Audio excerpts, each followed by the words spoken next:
اعوذ باللہ من الشیطان الرجیم بسم اللہ الرحمن الرحیم وَلَقَدْ آتَيْنَا مُوسَى الْكِتَابَ وَقَفَّيْنَا مِن بَعْدِهِ بِالرُّسُلِ، اور ہم نے موسیٰ کو کتاب دی تورات، اور قفینا من بعدہ بالرسل، اور پھر اس کے بعد پے بپے لگاتار ہم رسول بھیجتے رہے۔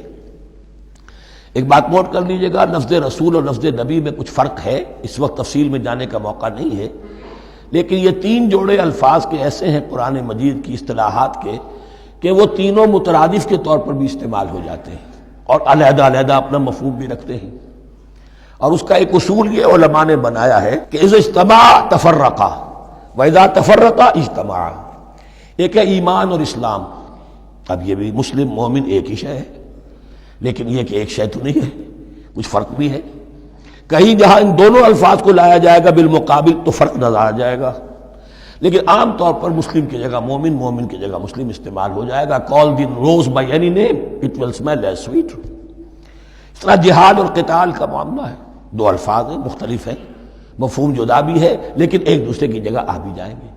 تیسرے نبی اور رسول، فرق ہے، ہر نبی رسول نہیں ہوتا، ہر رسول نبی ہے، یعنی نبی عام ہے، رسول خاص ہے۔ نبی کو جب کسی خاص قوم کی طرف معین طور پر بھیج دیا جاتا ہے تب وہ رسول ہو جاتا ہے۔ اس سے پہلے اس کی حیثیت ایک ولی اللہ کی ہے، بہت اعلیٰ درجے کا اللہ کا دوست اور ولی جس پر وحی آ رہی ہے۔ عام ولی اللہ میں اور نبی میں فرق یہ ہے، ان پر وحی آتی ہے، ان پر وحی نہیں آتی۔ لیکن اس نبی کو اگر اب آپ بھیج دیں گے کہ جاؤ اذهب الى فرعون، اب وہ رسول ہو گئے، جاؤ اب مدین کی طرف، الی مدین اخاہم شعیبا، اب رسول ہو گئے۔ تو یہ فرق ہے نبی اور رسول کا۔ جیسے آپ کے ہاں سی ایس پی کارڈر ہے، اب وہ ڈی سی بھی لگ سکتا ہے، کہیں وہ جوائنٹ سیکرٹری لگا ہوا ہے، کہیں ناپسندیدہ آدمی ہے تو او ایس ڈی لگایا ہوا ہے کہیں، لیکن اس کا کارڈر برقرار رہے گا، سی ایس پی تو ہے۔ اسی اعتبار سے ہر نبی ہر حال میں نبی ہے، لیکن اس کو اضافی کیفیت ملتی ہے رسول کی۔ اور ایک بات یہ نوٹ کر لیجئے، نبیوں کو قتل بھی کیا گیا ہے، رسول قتل نہیں ہو سکتے۔ اللہ کا فیصلہ یہ ہے کہ لاغلبن انا ورسلی، میں اور میرے رسول تو غالب آ کر رہیں گے۔ جب بھی کسی قوم نے کسی رسول کی جان لینے کی کوشش کی ہے، اس قوم کو برباد کر دیا گیا اور رسول اور اس کے ساتھیوں کو بچا لیا گیا۔ یہ معاملہ ہوا ہے اللہ کا تمام رسولوں کے ساتھ، نبیوں کے ساتھ نہیں۔ حضرت یحییٰ نبی تھے، قتل کر دیے گئے۔ حضرت عیسیٰ رسول تھے، قتل نہیں کیے جا سکتے تھے، ان کو زندہ آسمان پر اٹھا لیا گیا، اب وہی دوبارہ آئیں گے۔ تو رسول جو ہے وہ قتل نہیں ہوتا، اور اسی اعتبار سے حضور کی بڑی گہری تمنا تھی، لَوَدِدتُّ أَنْ أُقْتَلَ فِي سَبِيلِ اللَّهِ ثُمَّ أُحْيَا ثُمَّ أُقْتَلَ ثُمَّ أُحْيَا۔ میری بڑی خواہش ہے میں اللہ کی راہ میں قتل ہو جاؤں، پھر زندہ کیا جاؤں، پھر قتل کیا جاؤں، پھر اللہ کی راہ میں پھر زندہ کیا جاؤں، پھر قتل کیا جاؤں۔ لیکن اللہ نے یہ خواہش آپ کی پوری نہیں کی، اس لیے کہ آپ اللہ کے رسول تھے۔ اب یہاں نوٹ کیجئے گا، یہاں لفظ رسول تو آ گیا ہے لیکن یہ نبی کے معنی میں ہے۔ قفینا من بعدہ بالرسل، اس لیے کہ رسول حضرت موسیٰ کے بعد حضرت عیسیٰ ہی ہے، درمیان میں پروفٹس ہیں، یہ profits of the old testament, یہ انبیاء ہیں، لیکن ان کے لیے لفظ رسول آ گیا ہے۔ وآتینا عیسیٰ ابن مریم البینات وایدناہ بروح القدس، اور ہم نے عیسیٰ کو بڑی واضح نشانیاں دیں، حصی معجزات جتنے حضرت مسیح کو دیے گئے ہیں ویسے اور کسی نبی کو نہیں دیے گئے۔ یہ بعد میں تذکرہ آ جائے گا سورہ آل عمران میں۔ اور ہم نے مدد کی ان کی روح القدس کے ساتھ، حضرت جبرائیل کی خاص تائید انہیں حاصل تھی۔ ظاہر بات ہے، میں نے عرض کیا ہے کہ جو معجزہ ہوتا ہے وہ کسی نبی کی اپنی طاقت سے اس کا ظہور نہیں ہوتا، رسول کے کسی طاقت سے، یا کرامت کسی ولی اللہ کے اپنے اختیار میں نہیں ہوتی، یا اللہ کی طرف سے، اور اس کے لیے ظہور جو ہوتا ہے وہ فرشتوں کے ذریعے سے۔ ایدناہ بروح القدس۔ افکلما جاءکم رسول بما لا تہوی انفسکم، اب یہاں پر تبصرہ ہو رہا ہے، جو بھی کچھ یہود نے کیا حضرت مسیح کے ساتھ، وہ چونکہ معلوم ہے اس کا تذکرہ نہیں کیا، صرف اس پر تبصرہ ہو رہا ہے۔ تو جب بھی کبھی تمہارے پاس کوئی رسول آیا، بما لا تہوی انفسکم، وہ چیز لے کر جو تمہارے جیوں کو، تمہارے من کو بھائی نہیں، اچھی نہیں لگی، استکبرتم، تم نے استکبار کیا، وہی استکبار جو عزازیل نے کیا تھا اور ابلیس بن گیا، ابا واستکبر۔ استکبرتم ففریقا کذبتم وفریقا تقتلون، تو کچھ کو تو تم نے صرف ان کی تردید ہی کی اور کچھ کو تم نے قتل بھی کیا. تقتلون تو یہ انبیاء کے قتل ہو سکتا ہے. اور نمبر 2 ایک رائے یہ دی گئی ہے تقتلون جو ہے قتل تم نہیں آیا ہے، یہ فعل مضارع ہے، اور فعل مضارع کے اندر ایک فعل جاری رہتا ہے، ختم نہیں ہوتا. گویا کہ تم قتل کرنے کی کوشش کرتے رہے. بعض لوگوں کی تو جان کے در پہ ہو گئے. وقالوا قلوبنا غلف، اور انہوں نے کہا ہے کہ ہمارے دل تو غلافوں کے اندر بند ہیں. یہ اس کو ملائیے پہلی آیت جو آج ہم نے پڑھی ہے، افتطمعون ان یؤمنوا لکم، تو اے مسلمانوں کیا تم یہ توقع رکھتے ہو اور چاہتے ہو کہ یہ تمہاری بات مان لیں گے؟ ان کی اس خواہش کے جواب میں جو وہ کہتے تھے وہ یہ قول ہے، وقالوا قلوبنا غلف، ہمارے دل غلافوں میں ہیں، میاں تمہاری بات ہم پر اثر نہیں کر سکتی، جاؤ کسی اور سے بات کرو. آج بھی آپ کو یہ الفاظ سننے کو مل جائیں گے، قلوبنا غلف، ہمارے دل تو غلافوں میں ہیں، بڑے مضبوط ہیں، مستحکم ہیں، تمہاری بات اس میں گھر کر ہی نہیں سکتی. بل لعنہم اللہ بکفرہم، یہ ہے تبصرہ.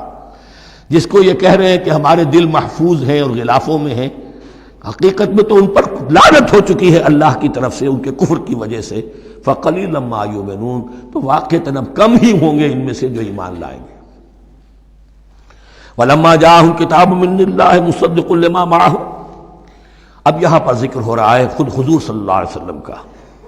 اور جب آ گئی ان کے پاس کتاب اللہ کے پاس سے، یعنی یہ قرآن، مصدق لما معہم، جو اس کی تصدیق کرتے ہوئے آیا جو ان کے پاس ہے. میں اس کی وضاحت کر چکا ہوں. قرآن ایک طرف تصدیق کرتا ہے تورات اور انجیل کی، اور دوسری طرف وہ مصداق بن کر آیا ہے تورات اور انجیل کی پیشین گوئیوں کا. وَكَانُوا مِن قَبْلُ يَسْتَفْتِحُونَ عَلَى الَّذِينَ كَفَرُوا، اور ان کا حال یہ تھا کہ وہ آخری کتاب اور آخری نبی کے حوالے اور واسطے سے اللہ تعالیٰ سے فتح کی دعائیں کیا کرتے تھے کافروں کے خلاف. ہوتا کیا تھا کہ یہ 3 قبیلے مدینے میں آ گئے کہ جو یہودی تھے، بنو قینقاع، بنو نذیر اور بنو قریظہ. اسی میں وہاں رہتے تھے اوس اور خزرج جو یمن سے آئے تھے، اصل عربی قبائل تھے. پھر آس پاس کے قبائل بھی تھے، وہ سب کے سب امیین میں سے تھے، ان کے پاس نہ کوئی کتاب، نہ کوئی شریعت، نہ کسی نبوت سے آگاہ. اب ان کے آپس میں جب لڑائیاں ہوتی تھیں اور یہ مار کھاتے تھے، سرمایہ دار تھے، دولت والے تھے، عام طور پر بزدل تھے، لہذا جب بھی کبھی مقابلہ ہوتا تھا مار کھاتے تھے. تو وہاں یہ کہا کرتے تھے کہ ابھی تو تم ہمیں مار لیتے ہو، دبا لیتے ہو، نبی آخری زمان کی آنے کا وقت آ چکا ہے، وہ نئی کتاب لے کر آئیں گے، جب وہ آئیں گے ہم ان کے ساتھ ہو کر جب تم سے جنگ کریں گے تو تم ہمیں شکست نہیں دے سکو گے، ہمیں فتح حاصل ہوگی.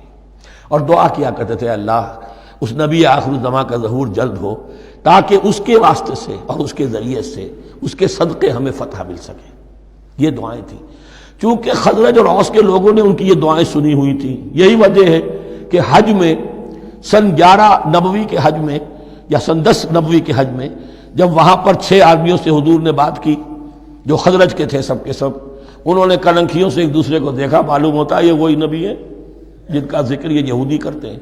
تو اس سے پہلے کہ وہ ایمان لائے تم ایمان لے آؤ. گویا کہ وہ علم بالواسطہ طور پر جو انہیں پہنچا تھا وہ ان کے لیے کتنا بڑا سرمایہ بن گیا، ان کی نجات کا ذریعہ بن گیا. اور وہ علم جو ان کے پاس تھا تعصب کی وجہ سے اور تکبر کی وجہ سے وہ اسی طرح رہ گئے. فَذَهَبَ اللَّهُ بِنُورِهِمْ وَتَرَكَهُمْ فِي ظُلُمَاتٍ لَا يُبْصِرُونَ صُمٌّ بُكْمٌ عُمْيٌ فَهُمْ لَا يَرْجِعُونَ.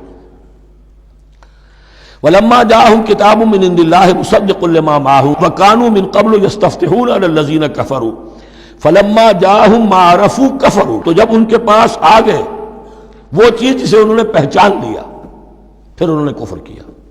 فَلَعْنَةُ اللَّهِ عَلَى الْكَافِرِينَ، تو اللہ کی لعنت ہے ایسے کافروں پر. بِئْسَ مَا اشْتَرَوْا بِهِ أَنفُسَهُمْ أَن يَكْفُرُوا بِمَا أَنزَلَ اللَّهُ بَغْيًا أَن يُنَزِّلَ اللَّهُ مِن فَضْلِهِ عَلَى مَن يَشَاءُ مِنْ عِبَادِهِ. بہت بری شے ہے جس کے عوض کہ انہوں نے اپنی جانوں کو فروخت کر دیا. یعنی دنیا کا حقیر سا نفع، یہاں کی حقیر سی مسندیں، یہاں کا جو بھی چودراہٹیں ہیں، جو بھی ان کی حیثیت ہے، صرف اس کا قربانی دینے کو تیار نہیں. یہی تو سبب ہے، اس کی وجہ سے کفر کر رہے ہیں پہچان کر. تو بری ہے وہ شے جس کے لیے انہوں نے اپنے آپ کو بیچ دیا.